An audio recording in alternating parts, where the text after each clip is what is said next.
कहानी शुरू होती है। रात का समय था, घना अंधकार आसमान में छाया हुआ था और राजस्थान की सूनी सड़कें किसी डरावनी कहानी का हिस्सा लग रही थी।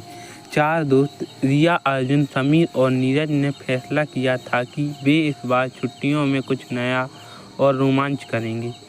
कॉलेज की थकान से दूर जगह खोजने के बाद उन्हें तय किया कि वे कुलधरा जाएंगे।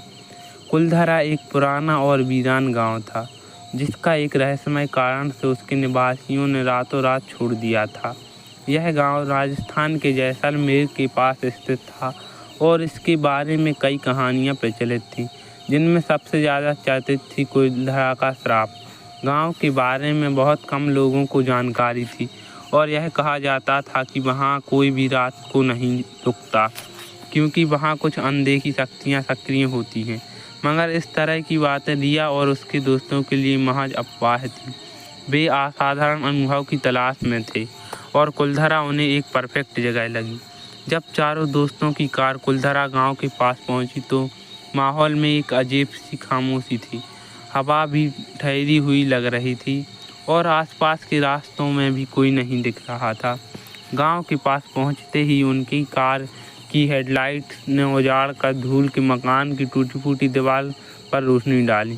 गांव पूरी तरह से वीरान था, जैसे यहाँ बरसों से कोई नहीं हो। यह जगह तो सच में बहुत डरावनी लग रही थी, रिया ने कहा। उसकी आवाज़ में हल्की घबराहट थी।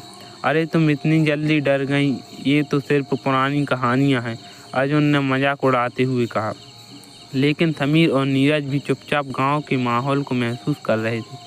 समीर ने कहा, यहाँ का माहौल सच में अजीब है। मुझे नहीं लगता कि हम यहाँ ज़्यादा रुकना चाहिए। कुलधरा का इतिहास। तो गांव में प्रवेश करते ही उन्हें एक पुरानी हवेली दिखाई दी, जो गांव के बाकी मकानों से बड़ी थी। हवेली की छत और दीवारें टूटी हुई थीं, लेकिन उसके दरवाजे अभी भी खड़े थे। अर्जुन ने सुझाव दिया कि वे इस हवेली के अंदर चलकर देखें। चारों दोस्त उत्सुकता से हवेली के भीतर चले गए। अंदर की दीवारों पर पुराने चित्र बने हुए थे, जो गांव के अतीत के बारे में बताते थे, जिसमें कुछ गांव के इतिहास के बारे में भी बताते थे। रिया ने धूल से भरी किताबों को खोला और पढ़ना शुरू किया। उसमें लिखा था कि यह गांव काफ़ी पुराना और संपन्न हुआ करता था। यहाँ पालविका ब्राह्मण रहते थे, जो अपने व्यापार और खेती के लिए जाने जाते थे। लेकिन एक दिन जैसलमेर की दीवार की नज़र इस गांव पर पड़ी। वह कुलधरा का मुखिया की बेटी पर मोहित हो गया था और उसने शादी करने का आदेश दिया। यह सुनकर गांव में हड़कंप मच गया। उन्होंने इसे अपनाना समझा और तय किया कि वे इस गांव को हमेशा के लिए छोड़ देंगे। एक ही रात में गांव के सभी लोग गांव छोड़कर चले गए।